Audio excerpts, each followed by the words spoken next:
Ouais, dépouillée. Oui. Dépouillée, pas mise à nu. Non, j'ai été Dépouillée, dépouillée. c'est pas pareil. Oui. Ah oui. Mise à nu, c'est volontaire. Ouais. Dépouillée, Non, c'est-à-dire j'étais on t'a enlevé, On m'a tout enlevé. mais on t'a pas enlevé toi. Non. Bah non. Non. Non, parce Non. qu'on ne peut pas t'enlever. Non. On peut te faire du mal, mais ça fait... Ça part. Ouais.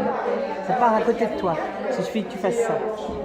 Mais j'ai développé une force. De J'ai pas eu toute le choix. De épreuve. toute façon, il fallait De que je toute remonte épreuve. de cette Mais épreuve. tu n'avais pas le choix. Non. Tu n'avais pas le choix. C'est où je meurs. Exactement. Où je vis. Ben voilà, c'est exactement ce que j'ai ressenti. Et ma phase de dépouillement, elle s'est faite de juin 2012 à août 2012. J'ai accumulé 6 chocs psychologiques dans toutes les catégories de vie. Ah ouais, je suis très...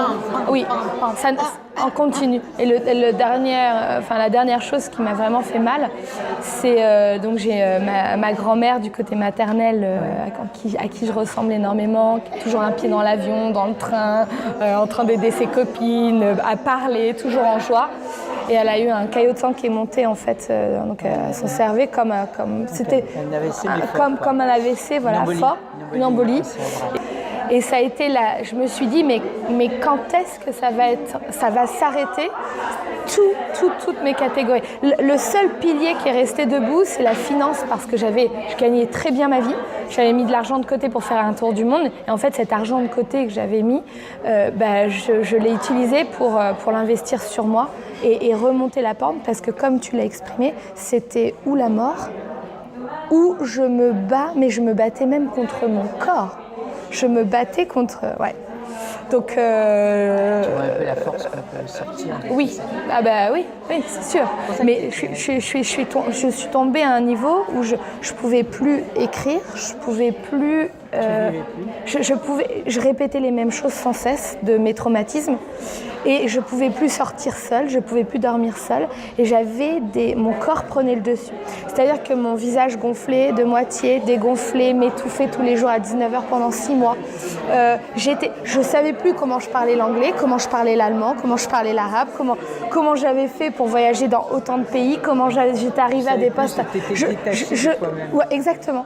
J'ai vécu comme souvent je prends la métaphore des calculettes Casio où quand tu remplis les calculettes, pour tout vider d'un seul coup, tu prends une petite épingle et tu appuies sur reset. Et en fait, c'est ce qui s'est passé dans ma vie. Tu as tout vidé d'un seul coup. C'est un tsunami à l'envers. C'est ça. C'est ça. Et j'ai eu il y a quelque chose en moi qui s'est réveillé et qui m'a dit tiens bon, tu vas y arriver. Mais ça a été des mois de transformation. De 2012 à... En fait, j'ai souffert donc ça a commencé en juin 2012.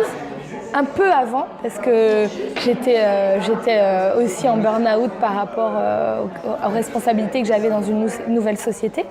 Et en fait, je commençais à perdre mes cheveux, vomir le matin. Enfin, c'était grave, quoi. Mais je ne comprenais pas ce qui était en train de se passer pour moi dans ma vie. C'est difficile d'entendre. Oui. C'est difficile. On ne veut pas entendre parce qu'on se dit il se passe quelque chose, mais on ne sait pas ce qui est en train de se passer. C'est difficile d'entendre parce que justement, si nous sommes capables d'entendre, c'est qu'on est déjà guéri. C'est ça. C'est ça. Le corps, il dit ça suffit, t'as mal aux dents, t'as mal aux pieds, t'as mal. Alors tout veut dire quelque chose et tout veut rien dire. Parce qu'on met ce qu'on veut dans ce qu'on veut. Exactement. On trouve, si on cherche, on trouve. Et le corps, il dit ah. Et on est incapable d'entendre. Jusqu'au moment où il dit il y en a marre maintenant, je vais me déconnecter de toi. C'est ce qu'il a fait. Oui.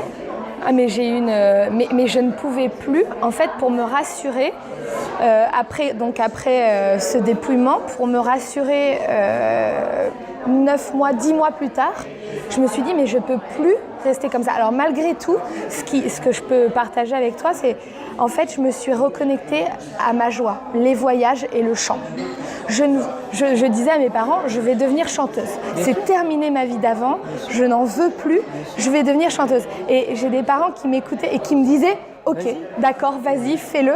Et en fait, j'ai enregistré une petite chanson donc, dans un studio, mais je m'accrochais à ce qui me faisait vibrer quelque part, tout en luttant contre ce qui était en train de me tirer vers le bas, de me vider. Et pour me rassurer, j'ai passé des entretiens à Berlin et à Londres pour des postes de directrice des ventes. J'arrivais à me vendre facilement parce que je jouais le rôle de ce que vous voulez. Voilà, ce que vous voulez.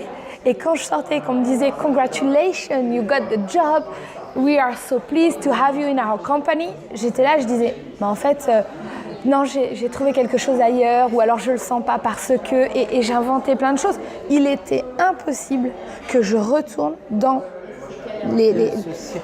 ce circuit infernal et cette personne que j'étais, que je n'étais pas au fond.